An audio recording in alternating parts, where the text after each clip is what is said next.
আসসালামু আলাইকুম। সবাই কেমন আছেন? আজকে আরেকটা রেসিপি নিয়ে আসলাম।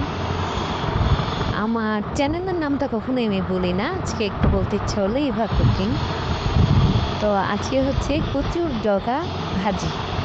হ্যাঁ, এটা গ্রাম থেকে নিয়ে আসা হয়েছিল। কচুর পাতা ছাড়া যে নিচের অংশটা সেটা। এটা আমার খুবই পছন্দের একটা খাবার। তো সেটা আগেই হচ্ছে কচুর ডগাটা ভাপ দিয়ে রাখা ছিল। এখন হচ্ছে চিংড়ি মাছ দিয়ে রান্না করব।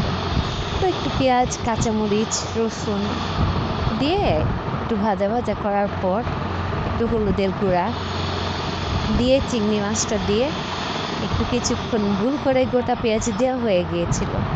যাই হোক তুলে ফেলা হয়েছিল পরে।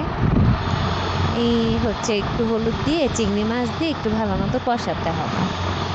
যখন চিংড়ি মাছটা একটু ভালো হলুদ কালারটা চলে আসবে তখন বোঝা যাবে যে মোটামুটি ভালোই ভাজা হয়েছে। তো তখন হচ্ছে কচুর ভাপ দেওয়া ওই কচুর অংশগুলো ঢেলে দিতে হবে।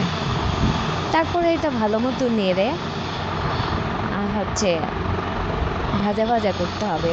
এটাতে একটু তেল বেশি দিতে হয়, আমার ভালো লাগে। তেলটা বেশি দিলে তেলের উপরে ভাজা ভাজা করা হয় তো খেতে খুবই মজা হয়।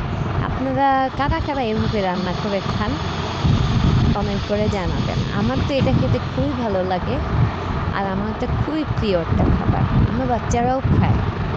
তো ভিডিওটা ভালো লাগলে একটা লাইক আর শেয়ার করে দিবেন। ধন্যবাদ আমার ভিডিওটা দেখার জন্য। আল্লাহ হাফেজ।